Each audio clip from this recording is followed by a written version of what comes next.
Bienvenue sur Faminimaliste, le podcast qui parle minimalisme en famille, en solo et aujourd'hui pour la première fois en duo, je partage avec vous astuces, méthodes et réflexions pour vivre une vie concentrée sur l'essentiel et débarrassée du superflu. Mon mari et moi sommes à la tête d'une tribu de 3 petits minimalistes de 10, 12 et 14 ans et ce qui avait commencé par un grand désencombrement a fini par devenir une vraie philosophie de vie. Nous sommes maintenant minimalistes depuis plusieurs années et les bénéfices ont été tels pour notre famille que je me suis formée sur le sujet et je suis maintenant home organizer certifié, professionnel du tri et de l'organisation et j'accompagne les familles pour se débarrasser du superflu dans leurs placards et dans leur maison. Aujourd'hui, je reçois ma première invitée. Caroline est créatrice de mode éthique et minimaliste et coach en images et en garde-robe minimaliste. Qui invité de mieux pour parler garde-robe minimaliste ? Eh bien, personne. C'est la réponse, c'est personne. Caroline partage avec nous son expérience, ses astuces et ses méthodes pour avoir une garde-robe minimaliste, fonctionnelle, mais surtout qui nous ressemble. Une garde-robe pensée pour nous, qui nous simplifie la vie au quotidien. Nous évoquons également la garde-robe des enfants. On sait que c'est un sujet sensible pour beaucoup de parents. Comment résister à leurs demandes potentielles ? Bref, nous parlons minimalisme, éducation, astuces, méthodes. J'espère que cet épisode vous fera aussi plaisir à écouter qu'il nous a été à enregistrer. Allez, c'est parti pour l'épisode du jour.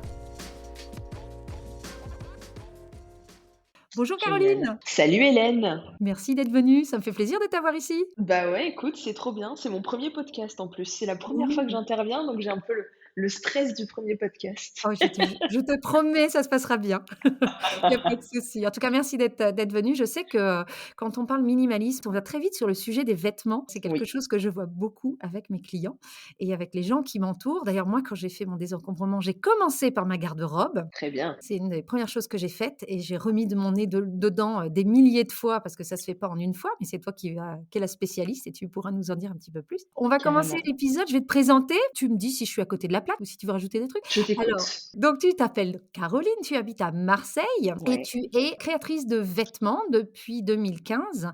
Tu as ta tout à fait. propre ligne de vêtements qui s'appelle Atod et qui a la particularité d'être des vêtements faits en France, mais surtout tu n'es pas du tout dans la fast fashion. Tu es plutôt les vêtements de qualité, peu de pièces, mais des choses intemporelles et stylées. Et tu es aussi conseillère en images et coach en garde-robe minimaliste. Moi, c'est comme ça que je t'ai connue. C'était pas par ta marque, mais c'est par ta page Instagram garde-robe minimaliste et les services que tu proposes. Et tu es également maman de 2 jeunes enfants. Est-ce que tu as des choses à rajouter ? Est-ce que j'ai dit des grosses bêtises ? Parfait, tu as tout à fait raison. Ce qu'on pourrait rajouter sur Atot, c'est que la particularité aussi, c'est que des vêtements qui sont conçus uniquement dans des matières naturelles. On ne retrouve pas du tout de synthétique. On est vraiment sur une marque éco-responsable, fait en France, matière éthique et des pièces durables et intemporelles qu'on va garder longtemps. Et la partie conseil en images, c'est tout à fait ça. J'accompagne les femmes depuis 2018 à avoir un dressing restreint, peu de pièces, mais qui leur ressemble à 100% et où elles portent toutes, je dis bien toutes, les pièces de leur dressing. Alors ça, c'est une promesse, alléchante parce que tu vois, même moi qui ai, très, très peu de vêtements, tous mes vêtements tiennent dans 2 tiroirs, je mets pas toutes mes pièces. Et ben alors, il va falloir que je t'accompagne, Hélène. Ah mais Il oui, va non mais falloir qu'on bosse ensemble. j'en ai déjà parlé à mon mari, je lui ai déjà dit, je fais: «Au fait, la Hélène que tu vois devant toi qui ressemble à un sac à patates, c'est bientôt fini mec, attention, tu vas avoir, une bomba latina Une devant nouvelle toi». Hélène.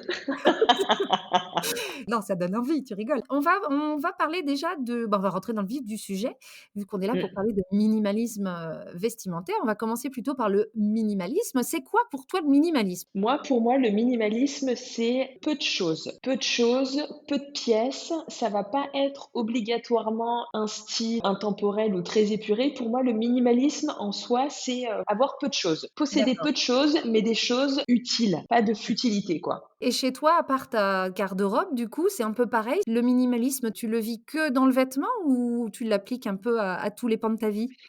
Je l'applique un peu partout. À la base, avant d'y être par les vêtements, j'y suis allée par l'appartement, en fait, le logement, on va dire, parce que quand on a Ouais. emménagé ensemble avec mon copain, l'objectif, c'est de se dire, OK, on va acheter pas trop de meubles, mais chaque meuble, on veut que tout fonctionne bien ensemble, on veut qu'on puisse garder ça longtemps, et pour nous, ce soit un style qui nous ressemble à nous, pas suivre la mode, pas se dire, bah OK, en ce moment, c'est bohème, machin, truc muche, donc t'achètes Mmh. un truc comme ça, puis 2 ans après, finalement, ça te plaît plus. Nous, on a vraiment pensé pour que ce soit long. Donc on a acheté peu de choses, mais les choses qu'on a achetées, on a acheté des trucs de qualité. Vous avez pris le temps du coup, je suppose, pour vous meubler? Parce que c'est ça aussi Ouais. le truc, c'est quand on se dit: «Vite, vite, vite, on emménage», bon, bah, on va chez IKEA, c'est plus simple et puis après on a une maison qui déborde. Ouais, on a vraiment pris le temps. Là, on a fait des travaux, avant la naissance de ma deuxième et si tu veux encore l'appart, là, on a plein d'idées en se disant: «Ah, mais il faudrait qu'on mette des étagères comme ci pour pouvoir ranger ça ou faire ci, faire ça», mais on le fait step by step. Vous êtes pas pressé quoi, vous pensez vraiment à vos besoins et ça, c'est quelque chose si on revient un petit peu en arrière, avant d'emménager avec ton conjoint, c'était Mmh. déjà quelque chose qui était important pour ton Pas du tout. minimalisme ou pas du tout? Tu Pas reviens de loin? du tout. Non, moi, j'ai été vraiment, la fille qui achetait des milliards de fringues tous les mois, qui dépensait beaucoup d'argent. Alors, c'était surtout dans les vêtements. Avant d'emménager avec mon copain, j'étais chez mes parents, donc clairement, la maison en elle-même, c'était pas vraiment moi qui gérais. Ouais. Je subissais, on va dire, les règles familiales. Mais par contre, niveau, moi, ma chambre, mon dressing, ça débordait, quoi. En fait, mon salaire partait en fringues, mais l'objectif, c'était pour moi d'être à la pointe de la mode et le minimalisme, j'y suis venue quand j'ai commencé à emménager avec mon mec, à avoir mon CDI et à commencer à se dire: «Ouais, bah, ça y est, je deviens grande, donc qu'est-ce que j'ai envie de faire? Comment j'ai envie de vivre, en fait?» j'ai envie de te dire. Et est-ce que tu as eu une prise de conscience, on va dire, soudaine ou pas? Parce que moi, j'étais comme toi. Clairement, en plus, c'était, en 2002-2003. Donc on commençait vraiment à venir voir les Topshop, les H&M, les Zara, ça Mmh. commençait pleine balle et du coup, même avec un salaire qui était pas énorme, je m'achetais au moins une fringue ou un accessoire par semaine pour sortir le week-end. Et juste parce que, bah, pourquoi pas? Mmh. Et moi, en fait, j'ai arrêté au moment où, bah, déjà au moment où j'ai ralenti quand il y a eu les enfants, Ouais. Non, ça moi, et c'est venu après, avant. J'ai eu mon salaire. La première chose, en fait, on commençait à parler, je te dis ça, c'était en 2012 et qu'on a commencé à parler de tout ce qui était made in France. L'écologie, ça commençait enfin, on commençait à en parler plus et moi, c'est venu par la nourriture, en premier. À d'accord. se dire: «En fait, on va réfléchir à nos repas, on va essayer de dépenser moins d'argent et ensuite d'acheter, chez le petit producteur local» et cetera. Donc j'y suis plus venue par le côté, tu vois, éthique et local, mais sur la nourriture. Et D'accord. ensuite, les fringues, c'est arrivé après, quand justement toute cette partie alimentation a été mise en place. Je me suis dit: «Ah mais attends, pourquoi j'essaye pas d'appliquer ça finalement à la mode?» et le problème, c'est qu'en appliquant ça à la mode, je te dis ça en 2012, il y avait rien comme marque éthique et qui soit chic parce que moi j'étais cadre aux Galeries Lafayette, donc je pouvais pas m'habiller en t-shirt ou un truc comme Oui, ça. non. Et donc finalement, c'est les premiers vêtements que j'avais commencé à acheter, je me rappelle, pour être dans cette démarche, c'était chez COS. COS, en fait, c'est la marque haut de gamme de H&M qui D'accord. propose des coupes vachement intemporelles et minimalistes et dans des matières qui étaient un peu moins dégueu. C'est-à-dire que c'était plus du polyester ou des choses comme ça. Des fois, il y Ouais. avait des laines, des mélanges de laine, des cotons, des cachemires. Donc, même si c'était de la fast fashion, c'était de la fast fashion un chouille haut de gamme. Mmh mh. Donc, j'ai commencé par ça. Mais vraiment, moi, le premier, ça a été la nourriture, ce que je mettais dans mon assiette, quoi. D'accord. C'est rigolo parce qu'on Mm. a vraiment tous des portes d'entrée, très différentes. Mais quand tu Mm. parles de l'éthique, là où j'ai passé un cran, c'était les conditions de fabrication. Il y avait eu un Ouais, c'était en Rana 2014, ouais, je crois ouais, qu'il il y y avait avait eu eu le un Rana gros Plaza, là. voilà, au Ouais. Plaza et moi, là, j'ai eu un premier électrochoc et je crois que ça a été suivi, tu vois, en 2016, on a commencé à acheter que des vêtements de seconde main. Alors après, le problème des secondes mains, c'est que mon addiction aux vêtements est repartie de plus belle parce que c'était beaucoup moins cher. Oui. Donc du coup, je dis: «Oh, c'est pas grave, c'est moins cher». C'est pas grave, c'est de seconde main et puis c'est Voilà moins et cher. puis en plus je Ouais. donne de l'argent aux bonnes œuvres, je fais du bien à la planète, enfin tu vois?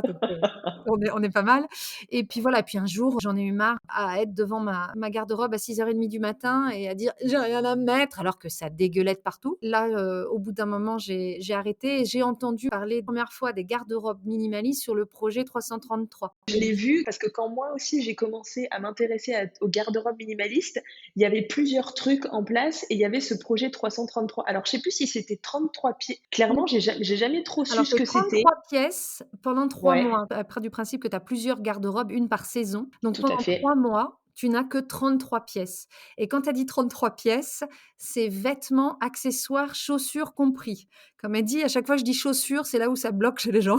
Au début, c'était un challenge. Elle s'est dit: «Est-ce que les gens vont se rendre compte si je mets tout le temps la même chose?» et elle s'est rendue compte qu'en fait, non et du coup, elle a continué. Bon, maintenant, c'est son métier et alors Ouais, toi? mais tu vois que Ouais, ça a dû venir par ça aussi, parce que moi je sais que c'est venu la garde-robe minimaliste par des blogs américains, canadiens que je suivais justement de blogueuses mmh qui parlaient de ça. J'avais vu passer ce concept, mais finalement c'est un petit peu ce que je propose moi aujourd'hui, c'est juste que c'est pas 33 pièces, c'en est que non. 27 et il y a pas les accessoires et les chaussures dedans. Mais oui, on était sur la même chose de garde-robe minimaliste. Et donc toi, quand tu t'es dit: «Bon, ça suffit, maintenant il faut que j'ai une garde-robe minimaliste», bah, tu étais pas encore experte dans le sujet, maintenant forcément tu l'es.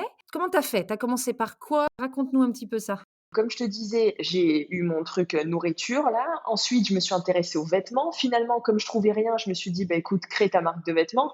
Tant qu'à faire. Genre, crée ta marque de fringues, comme ça tu t'auto-habilles et c'est pratique. Oui. Donc il y a eu ça et en fait, à chaque fois, si tu veux, quand je créais des collections ou que j'imaginais des choses, donc les collections à la base Atud, c'était 10 pièces tous les 3 mois. Mais c'était vraiment des intemporels, des choses que tu allais garder super longtemps. Oui. Donc je mixais avec mes restes de H&M, Zara, que Mmh. j'avais encore dans mon dressing, tu vois? Dans ce cheminement, j'étais en train de me dire: «OK, donc toi, tu es en train de créer des vêtements qui sont un peu plus éthiques. Mais si tu continues à créer tous les 3 mois 10 pièces, en fait, tu rentres dans le même game que toutes ces marques de fast fashion et tu continues toi aussi à créer plein de vêtements». Pas la même Un échelle, peu, mais oui, voilà, le pas à la principe, même mais le échelle, principe mais est le même. le Mmh. principe est le même.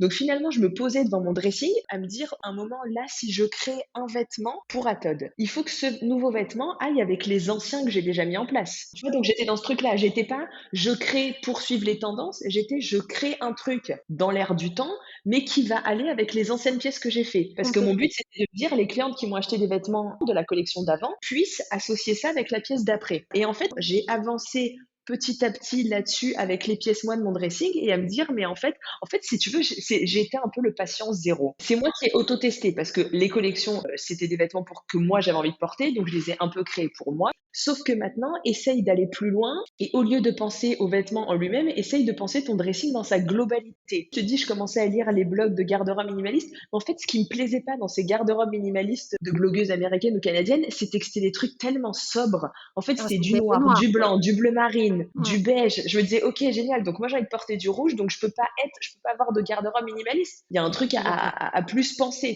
Mmh Et mh. à ce moment-là, il y avait aussi Marie Kondo qui Oui. est arrivée sur Netflix. Révolution pour moi. J'ai Mmh mh. trié toute la maison.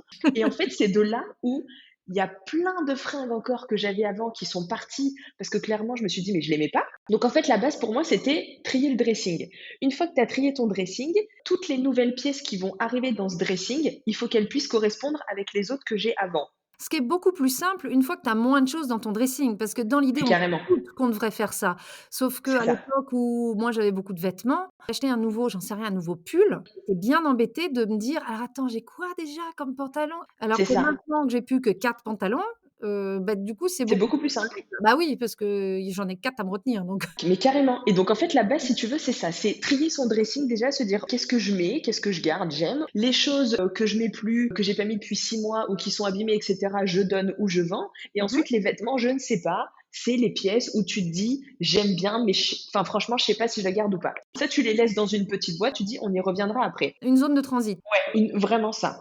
Et ensuite, donc comme je te dis, il y avait cette histoire de couleur où je me suis dit: «Putain, mais merde, moi j'ai pas envie de porter du noir, du blanc, du bleu marine». Enfin, je trouve ça trop tristouné. J'ai envie Mmh. d'amener de la couleur. Mais pour amener de la couleur, est-ce qu'il faudrait pas que je m'intéresse un peu aux couleurs qui me vont? Illumination, colorimétrie, révolution. C'est-à-dire qu'avant, j'y avais jamais pensé et depuis que j'ai commencé à lire des trucs sur la colorimétrie, je me dis: «Ah mais je comprends, en fait, cette pile de fringues que j'enlève, je les mets pas, mais c'est juste parce qu'en fait, le violet lavande ne me va pas du tout». Oui, des fois, J'ai tu arrives acheté pas à mettre le doigt dessus, tu te dis: «Mais pourquoi ça te va pas bien celui-là?» et en En fait, fait, c'est c'est ça juste quoi, parce que c'est ça la va pas. couleur. Ça te fait un teint Mmh. horrible. Donc en fait, clairement, c'était ça. Tu vois, il y a eu ce truc-là. Je me suis dit: «Ah OK, histoire de couleur, intéressant». Mmh. Ensuite, je me suis dit: «Histoire de forme». Morphologie, on Mmh a mh. toutes des morphos différentes, donc il y a 6 types de morphologie en fonction de chaque femme et je me suis dit: «Des fois, tu achètes des fringues qui te vont pas, juste parce que tu es dans le magasin et tu dis: "Ah mais j'adore" ou c'est la mode de" j'en Oui, sais ou rien, alors ça te va quand tu es debout, sans bouger dans le magasin et puis tu te rends compte qu'en fait, quand tu l'utilises, et que quand tu es en tu train de vis. courir après tes gamins ou même pas, quand tu es en train de taper sur l'ordinateur, il y a le haut qui bat et tu es là: «Waouh, c'est la fête à mes seins».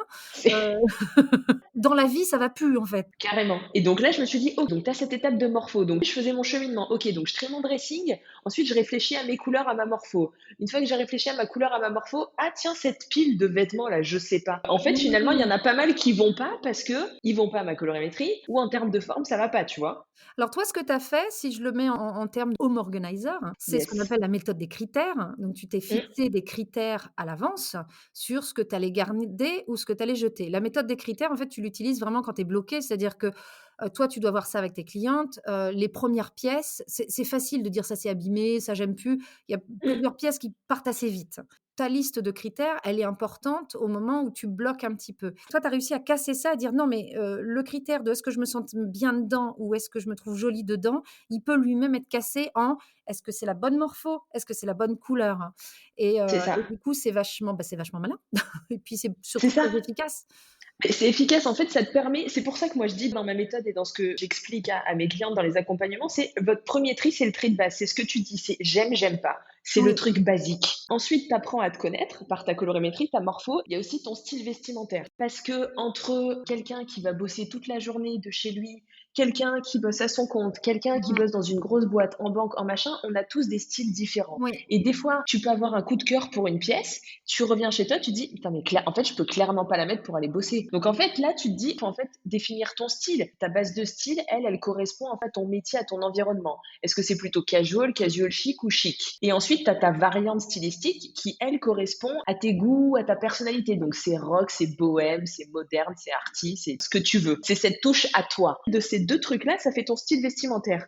Et une fois que tu as défini ton style vestimentaire, tu vas te rendre compte que dans la pile je ne sais pas, il y a une robe hippie que tu as achetée cet été, tu as trouvé ça cool sur le marché, mais qu'en fait tu ne mets jamais parce que tu l'as achetée à un instant T, mais elle correspond pas à ton style. Et c'est là que ce que tu proposes, est quand même super efficace. Alors moi, Mmh, je fais pas du tout ta démarche, hein. C'est juste on enlève le mmh. surplus. Là, Oui, en fait, moi je viens te pas ça. compléter. Oui, C'est mais ça en fait. totalement. Ah mais oui, Moi je bah, la viens preuve, derrière, moi mais j'ai que sur le dressing. Ouais. totalement, voilà. Même si les gens ont fait appel à des home organizers et ont déjà peu de vêtements, donc tu vois, clairement, moi j'ai très peu de vêtements. Il y a un truc qui joue pas. En Ça fait, va c'est pas. ça le problème. Oui, C'est que souvent, même des personnes que j'accompagne, elles me disent: «OK Caroline, j'ai fait le dressing, j'ai plus rien».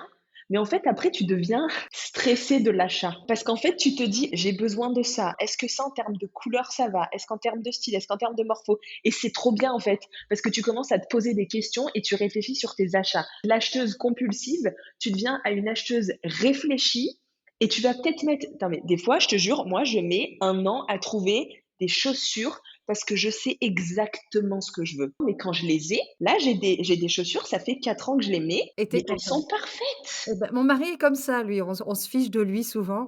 On fait pas les magasins avec lui, c'est pas possible parce qu'on sait que de toute façon, il mettra au moins 6 mois à choisir. Donc du Ouais. coup, on lui laisse faire son truc parce que sinon ça sert à rien. Mais en fait, je comprends pourquoi par la garde-robe aussi, on peut rentrer dans du minimalisme. Tu vois, tu as pas commencé par la garde-robe, mais on peut très bien rentrer dans le minimalisme par la garde-robe parce que ce que tu dis là de tes clientes, ça finit par être des gens qui réfléchissent à leurs besoins et qui achètent de manière raisonnée. C'est ça le minimalisme. C'est savoir ce dont j'ai besoin, comprendre ses envies, faire un petit mix de tout ça et de pas aller au-delà. Et après de se satisfaire de ce qu'on a. C'est pour ça que toi tu complètes bien parce que moi j'arrive à faire du moins, mais tu vois là je suis dans une phase où je suis pas satisfaite de ce que j'ai. Je suis satisfaite en nombre, alors elle est minimaliste, hein, il y a pas de souci, mais je suis pas satisfaite en et puis on change de toute façon, hein. On évolue. Tu Mmh. évolues avec la grossesse, Oui. déjà de base. Il y a beaucoup de Oui. femmes que j'accompagne qui ont accouché, donc souvent il y a la prise de conscience éthique, écologique suite à l'enfant et il y a aussi ce corps qui change et en fait, tu es plus la même personne qu'avant. Donc finalement, tu as envie d'un nouveau style, tu as envie d'avoir quelque chose de différent. Ton style va évoluer entre avant et après et Oui. avec ton travail aussi, tu peux changer de poste. Tu as certains codes vestimentaires que tu dois appliquer et qui doivent correspondre à ton style aussi. C'est pour ça que je disais au début, pour moi, minimaliste, c'est peu de choses mais c'est pas ce côté très épuré. Parce qu'en fait, une garde-robe minimaliste, ça peut être une garde-robe minimaliste bohème, ça peut être une garde-robe minimaliste rock, ça peut être une garde-robe minimaliste arty, sportive. En fait, ta garde-robe dépend de toi. C'est Mmh. juste que les pièces qu'il y a dans ton dressing, elles sont toutes pensées pour fonctionner toutes ensemble, mais qu'elles te correspondent à toi. Donc, si ton style, il est rock, que j'en sais rien, tu bosses en banque, tu auras un dressing différent de la fille qui est rock et qui est à son compte et qui est archi ou Mmh. qui est infirmière ou qui est machin. Donc toi typiquement, si un jour tu as une panne d'électricité chez toi, on est en plein hiver, tu peux t'habiller dans le noir? Carrément. Et l'objectif, c'est pas d'avoir une tenue, c'est d'avoir plein de tenues. Enfin, moi, je vois quand je fais mes accompagnements, avec 27 pièces, tu fais 200 idées de tenues. Ah, c'est pas Tout mal. va On est sur ensemble. du rentable là et en On est sur termes du rentable. de bénéfices, ce Mmh. 1er bénéfice pour moi, il y a eu aussi un côté très pratique, qu'il y avait trop de meubles dans ma chambre et je voulais pouvoir enlever au moins un meuble et j'avais vraiment le côté, je veux plus me prendre la tête le matin à me dire que j'ai rien à me mettre. Il y a le bénéfice dans la place, j'ai le bénéfice aussi de, gagner du temps le matin. Quel autre bénéfice peut-être un peu plus inattendu, tu trouves toi, voire moins? te sentir toi. Parce qu'en fait, tes pièces, elles sont réfléchies, tu as plaisir à les porter, tu sais que tu seras belle chaque jour parce que tu as bien pensé à ton dressing. En fait, il y aura jamais de faux pas, il y aura jamais de truc qui va pas parce que toutes les pièces, elles ont été Qui vont pensées ensemble. pour être là. Avant qu'on parle de garde-robe des enfants, tu donnerais quoi comme conseil pour s'y mettre? Un truc qui est facile à mettre en œuvre pour commencer déjà à éliminer certains vêtements? Le tri, c'est la base de tout. Donc si tu mets toutes les fringues sur ton lit, tu fais: «J'aime, j'aime pas, je sais pas». Avant de te poser outre question de colorimétrie, de morpho, c'est Mmh mh. vraiment ça la base. Une fois que tu as fait tout ça, pour moi, la première chose, c'est la colorimétrie. Ça va être vraiment ça et après on en parlera et de toute façon, moi, j'ai un guide gratuit qui aide les personnes à définir leur colorimétrie On pourra peut-être le mettre en lien d'ailleurs sur la fiche carrément, méthodo, hein? On pourra faire ça. carrément. Donc si vous êtes Mmh. intéressé par ce guide gratuit de colorimétrie, il est hyper bien fichu. C'est tout simple à utiliser. Allez en description du podcast et puis dans la fiche méthode, on vous mettra le lien. Alors, si on parle maintenant de la garde-robe de nos enfants. Toi, en plus, Mmh. tu as 2 filles, donc là, on va aller dans Oui. les clichés, hein, on va y aller à fond. De loin, on se dit: «La nana, elle a sa marque de fringues. Ses filles, ça doit déborder, elles doivent avoir des petites chaussures toutes mignonnes». J'ai 3 garçons, hein, donc tu as sûrement envie de petites chaussures toutes mignonnes. Heu, la grosse jalouse que je suis pense à ça. Est-ce que c'est le cas? Est-ce que tes filles, croulent sous les vêtements et les petits ensembles, trop mignons, petits bateaux avec des jolies petites chaussures ou pas? Mais alors tellement pas. Vu que moi, je suis arrivée dans le minimalisme et dans la garde-robe minimaliste avant d'avoir mes filles, clairement, ça m'a tendu cette histoire d'enfant parce que je me suis dit: «Waouh!» c'est-à-dire que tous les 2 mois, il va falloir changer de fringue, ça va me tendre, Mmh. donc je vais réfléchir au nombre de pieds. En fait, il y a 7 jours, grosso modo, même quand elles étaient petites, il fallait que j'ai 7 bodys, 7 pyjamas. Tu vois, j'ai pensé vraiment pratico-pratique parce Ouais. qu'il fallait pas que ça prenne de place. Et moi, je pensais au truc, c'est un enfant. Donc, je vais pas la mettre à 3 mois en robe parce que ça va la gaver, la petite. Donc, Oui. il faut qu'elle soit pratique dans ces choses. Et comme toi, je fonctionne exactement comme toi avec ma plus grande qui a 3 ans. Tes vêtements préférés. Et en fait, je vais réfléchir aussi pour les deux à avoir des vêtements qui vont se mixer ensemble. Soit je vais prendre que des pantalons colorés, donc 7 pantalons colorés et des hauts, on va dire, dans des couleurs neutres, genre blanc, noir, pour que tout aille Ouais. ensemble. Soit je fais l'inverse, que des tops colorés et que des bas neutres, genre des jeans, des trucs gris, noirs ou blancs. Ouais, des leggings un Comme ça, peu, ouais, d'accord. comme ça, je suis sûre que le matin, tout va ensemble, qu'elles sont pas habillées en arlequin. Et par contre, moi, j'ai pas du tout ce truc de je veux que mon enfant soit fringué, machin. Mais alors, pas du tout. Est-ce que tu as quand même ressenti que, faudrait peut-être faire un effort? Tu dois quand même Oui, avoir cette image de, oui, tu es j'ai quand eu, oui, même dans oui, la non, mais fashion carrément. et puis tu as peut-être des amies même proches qui, elles Mm. s'éclatent à habiller leurs, gamines en plein de petites marques mignonnes et les petites ont plus de paires de chaussures que toi. Comment tu résistes à ça?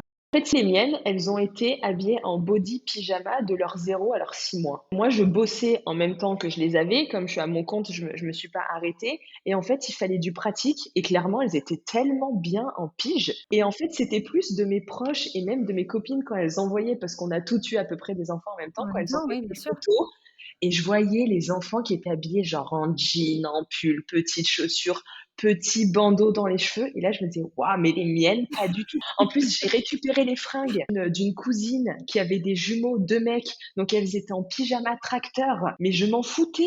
Tu vois, c'est ça que j'aime beaucoup dans ta démarche et qui m'a, je dirais que pour être honnête, surprise vraiment quand on a parlé et quand on a préparé l'épisode. Pour quelqu'un qui est dans la mode, pour toi, le vêtement, c'est vraiment quelque chose qui doit nous servir. Ça reste qu'un objet. Alors, quitte à le créer, autant qu'il soit créé bien, qui dure, qui fasse Mm. du mal ni à la planète ni aux gens qui les fabriquent. Tu vois, même dans ton approche d'avoir un truc éthique, tout ça, c'est très pragmatique en fait. Non, mais carrément. Et même, tu vois, pour les filles, j'ai pas d'attachement avec le vêtement. Les seuls trucs que j'ai gardés, c'est leur body et leur pyjama de naissance, parce que tout petit, tout mignon. Et c'est les seuls trucs que j'ai gardés. Après, les vêtements, j'achète rien de neuf pour les petites. J'achète tout de seconde main. Ou alors, c'est les gens qui m'achètent des trucs, parce que je pense qu'ils ont de la peine. Genre, tu veux pas bien l'habiller, s'il te plaît, c'est une fille. Genre, mets-lui des trucs roses. En plus, moi, j'avais le bug du rose. J'ai dit non, mais hors de question.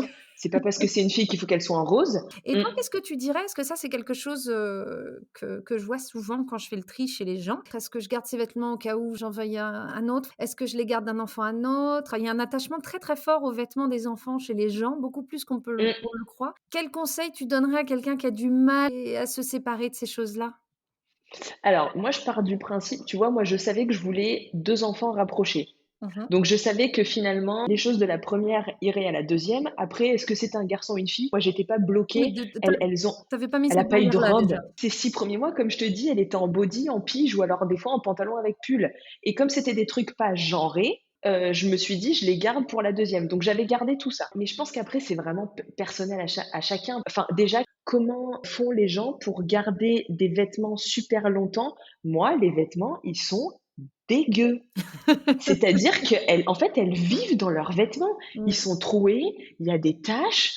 Je sais pas comment les gens arrivent à vendre des vêtements nickel sur Vinted. J'entends de ce que tu dis, c'est peu de pièces, non genrées, pratiques et en fait, le problème d'un enfant à l'autre, bah, se pose pas parce que ou c'est encore en Oui, bon état et ça pourrait aller à un autre enfant, quel que soit, le sexe mmh, du gamin ou alors, bah, ce sera de toute façon pas mettable et du coup, ça peut partir. c'est ça, parce que je vois là ma grande qui a 3 ans, elle veut que des robes maintenant. Il faut des robes qui dansent. Et donc là, en septembre, je me suis mise sur Vinted, j'ai trouvé cette robe, ça m'a coûté 40 balles et c'était des petits bateaux, des monoprix. Enfin franchement, c'est des trucs vraiment super jolis quoi. Et ben là, on est début mars, elle a grandi. Donc là, je sais que toutes ces robes-là, elles vont partir et je vais racheter cette tenue, que ce soit des robes ou des pantalons, je pense à cette tenue. Ta Elle est trop grande, petite. elle est encore petite. Comment tu t'apprêtes à ça, à ces demandes à elle? Parce qu'imagine, ça devient une dingue de fringues qui a envie d'empiler. Tu penses que c'est possible ou tu penses que ton exemple est assez fort pour qu'elle embrasse tes valeurs à toi? Je pense qu'en fait, c'est de l'éducation dans tout. Même, tu vois, quand on va faire le marché le samedi matin, quand elle me dit: «Ah mais je veux prendre plein de trucs», je dis: «Non, en fait, on a besoin de, 2 betteraves pour la semaine, on a besoin de tant de machin. On va pas acheter plein parce que je vais les jeter, ça sert à rien». Est-ce que finalement ça va pas semer, tu vois, la petite graine Mmh. où elle va se dire: «J'ai pas besoin d'avoir beaucoup pour être bien. J'ai Oui, ce dont j'ai besoin». Et oui. donc finalement, pour les vêtements, alors j'en sais rien. Et puis après, tu as quand même l'école où tu as une pression sociale. C'est horrible à dire, mais quand tu es à l'école, tu as ce truc de il faut appartenir à machin, machin, machin. Donc même si tu essayes que ton enfant soit différent, c'est quand même la jungle à l'école. Alors après, tu vois, moi, les miens sont plus grands, ils ont 10, 12 et 14 ans. Je pense que le fait d'avoir grandi en Nouvelle-Zélande les a influencés. Bah, maintenant, on est en Suisse, donc un petit peu plus Oui. de pression sur ton apparence, surtout par rapport à la Mm. Nouvelle-Zélande. J'avoue que je suis content. Nos enfants nous demandent toujours pas de choses neuves. Ils sont toujours contents de s'habiller en seconde main. Mais ils arrivent à pas, ils me le disent eux-mêmes. Tiens, mon dernier, hier, il est parti en camp de ski et il me parlait de chaussures et je lui dis: «Chérie, prends que tes après-ski, quoi. Tu vas pas prendre et tes baskets et tes après-ski». Puis du coup, il a parlé de chaussures. Il fait: «Tu sais maman, mes copains, ils comprennent pas pourquoi j'ai qu'une paire de chaussures». Ce genre de choses, c'est peut-être aussi les rediriger, tu vois? Quand tu as un enfant qui dit: «Oui, mais moi, mes copains, ils ont, allez, 7 paires de chaussures», c'est de leur faire remarquer, faire: «Oui, et il en porte combien? Est-ce que c'est pas toujours les Mm. 2 mêmes qu'il met?» Et là, C'est exactement ça que ah j'allais te bah dire. Tu vois, je si. rebondis sur ce que tu parlais des pulls. Si les 7 jours de la semaine, tu as tes pulls préférés, c'est nous qui pensons que les gens nous Oui. observent et le matin se disent: «Ah mais Caroline, elle a mis un pantalon vert avec un top machin. Ah, elle l'a remis vendredi». Mmh. Mais tellement pas. Et Non, donc les enfants, c'est pareil. Enfin, qui est la personne qui va se rappeler comment tu t'habillais le lundi si le vendredi tu remets les mêmes vêtements? absolument. Personne. Du moment que ton enfant a ses vêtements préférés, c'est-à-dire, je pense qu'il faut vraiment que chaque vêtement et chaque tenue, par contre, ce soit lui qui les choisisse C'est ce et que que je ce soit voulais vraiment dire. des Toi trucs qui qui lui impliques tes plaisent. enfants dans parce qu'il y a beaucoup de gens, c'est, Oui, papa et maman qui sont partis faire fais du du shopping, shopping. qui ont craqué Mmh, sur plein de trucs, qui ont ramené. mmh, Le gamin, au final, il a pas son mot à dire. Donc pour toi, c'est mmh. aussi un peu la clé de d'inclure tes enfants? Carrément. Bah là, de toute façon, même je vois la mienne qui a 3 ans, j'achète rien sans elle, hein. Même sur Vinted, je lui montre les photos parce que mes parents lui ont acheté des trucs, mon mec lui a acheté une robe. Ça fait 4 mois qu'elle est dans le truc, elle ne l'a jamais portée. Elle Mmh. l'aime pas, elle est moche. Elle me dit: «Elle est moche». Là, tu l'éduques en lui disant: «Mais non, mais ça, tu vois, ça va être trop fragile» ou «Ça, tu vas pas être à l'aise dedans», C'est ça. tu vois, Là, il fait il y a froid ça en ce aussi. moment. Ça arrive pas souvent, mais là, il fait super froid à Marseille. Mmh mh. Et ce matin, elle me dit: «Maman, j'ai envie de mettre une robe». Je lui dis: «Non, Garance, mets un jean avec, t-shirt, pull, tu seras mieux, tu vas jouer dehors, tu auras moins froid qu'avec une robe». Essayez de lui dire: «Un moment, ton vêtement, OK, tu es belle, mais pense à ce que tu vas faire dedans». Je sais plus Ouais. c'était quelle pub, je sais plus si c'était pas Petit Oui, Bateau. c'est les vêtements, ça sert à rien si on peut rien faire dedans, je sais pas quoi. Complètement. Et Ouais, ben pour moi, je c'est suis ça. totalement d'accord. Ouais. Voilà. Donc en fait, j'essaye de lui expliquer, voilà, faut mettre ça. Alors des fois, elle fait des associations un peu space, de couleurs de collants, parce que les collants, je lui laisse un peu Le champ le libre. plaisir d'avoir, ouais, voilà, le champ libre. Donc des fois, je lui dis: «Ouais, mais ça va pas trop avec ça». Et elle me dit: «Mais si». Je lui dis: «OK, pas de souci. Vas-y, fais ton propre style, il y a pas de problème», tu vois? Mais Mais oui, lui expliquer que chaque vêtement, aujourd'hui, tu vas faire ça, Donc habille-toi de telle façon. Pourquoi t'aimes ce vêtement? Pourquoi, tu vois, pour essayer de comprendre en fait. Et là, en ce moment, je te dis, c'est sa folie des trucs qui tournent. Je pense que des fois, en fait, on se cache, tu vois? Ce que tu disais, à l'école, c'est dur, ils peuvent se prendre des remarques, machin, tout ça. Je pense que des fois, c'est un peu aussi une excuse qu'on se donne, nous, en tant que parents, pour acheter toujours des trucs. Dire: «Mais C'est non, ça. mais tu sais, ils en ont besoin» et quand tu regardes non, moi, quand j'ai grandi, on n'était pas des enfants qui étaient à la mode, loin de là.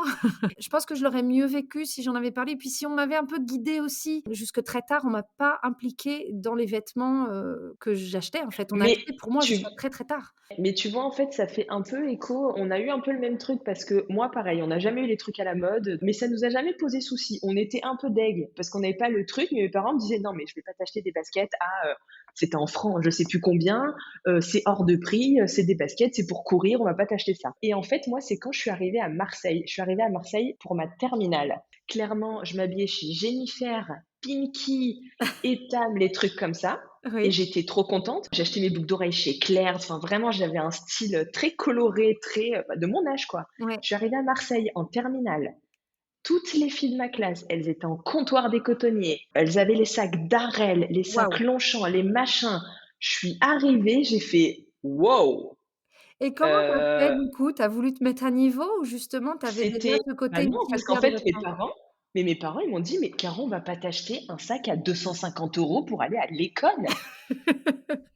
Et c'est Oui. vrai, je me suis dit: Bah, «Bah, ouais» oui. et moi, j'ai subi pas mal de moqueries par rapport à ça parce que j'étais pas dans les clous de machin et en fait, ça me saoule parce que je pense que c'est pas une histoire d'enfant, je pense que c'est une histoire d'éducation et que Oui. les parents ont mal éduqué les enfants. Tu vois, d'avoir des enfants qui grandissent dans le minimalisme, ça leur apprend plein de trucs, ça leur apprend à se contenter de ce qu'on a et ça, c'est important d'apprendre de se contenter de ce qu'on a. Ça, je pense que tu vas l'entendre: «Ah mais tu verras ta gamine quand elle aura 14, 15 ans, on parlera si elle veut toujours sa garde-robe minimaliste et tout».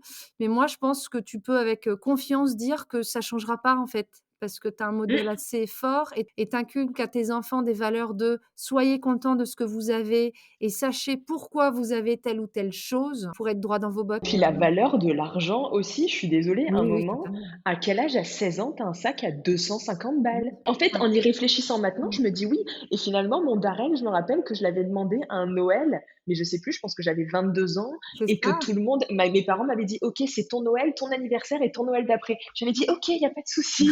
Tu vois? Parce que vraiment, genre, c'est un truc qui coûte cher, oui. donc on va te l'étaler sur plusieurs événements. Si tu as, une garde-robe qui déborde à 16 ans, qu'est-ce que tu as à 20, tu vois? Si on t'offre ton Darel à 15 ans, puis quelle frustration tu vas avoir à 22 quand tu verras que ton premier salaire, à peine le SMIC, tu pourras pas te le payer, quoi. Mais c'est ça et en fait, c'est ça, tu as tout à fait raison et tu vois, tu viens de souligner le truc du salaire. En fait, avant, c'est pas toi qui t'achètes les fringues, hein, c'est tes parents qui t'achètent. Donc c'est à Mmh. cause des parents que les enfants ont 15 milliards de fringues, de machins, de trucs. Donc si toi tu es minimaliste, ton enfant sera minimaliste, il Oui. sera sûr de ton style. C'est pour ça que je te dis impliquer son enfant dans l'achat des vêtements et lui dire: «Bah écoute, si tu as confiance en toi en tant qu'enfant dans ton style, si les autres te font des moqueries, tu te diras: "Bah écoute, soit, mais moi je suis habillée comme ça, point. Mmh mh. Ça te plaît pas, c'est pas mon problème. Moi, c'est moi et c'est moi qui choisis mes vêtements"». Et ces vêtements, c'est que des vêtements. Et On voilà, pourrait et puis encore c'est que des parler fringues. pendant des heures dessus, mais Oui, va bien, bon, tout à peut-être qu'on fait. fera un autre épisode l'an prochain. Allez, je te rajouterai. Pour finir, est-ce que tu aurais des choses, toi, à rajouter? Un message que tu voudrais faire passer, quelque chose qu'on n'aurait pas dit? On a dit beaucoup de choses, mais est-ce qu'il y a des choses Oui. que tu voudrais dire pour, guider les gens vers leur démarche, minimaliste et qu'on n'aurait pas encore dit?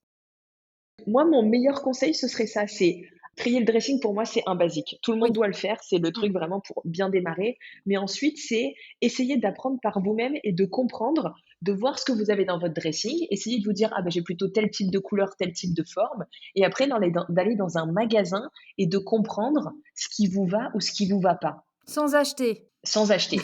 Tu Bien le vas en dire. cabine, non, Le non, vraiment conseil sans acheter. plus. C'est pour ça que je dis fast fashion, Oui, parce que oui, mon oui, but, je c'est comprends surtout bien. pas d'orienter les gens dans la fast Ouais. fashion, mais tu vas dans un magasin et profitons de H&M parce qu'il y a des milliards de vêtements, donc il y a plein de formes, Oui donc ça et de permet de forme et de couleur. tester et d'essayer. Eh ben, écoute, Tu prends plein de jeans. un très bon conseil. Dans la fiche, méthode, on mettra le lien de la colorométrie.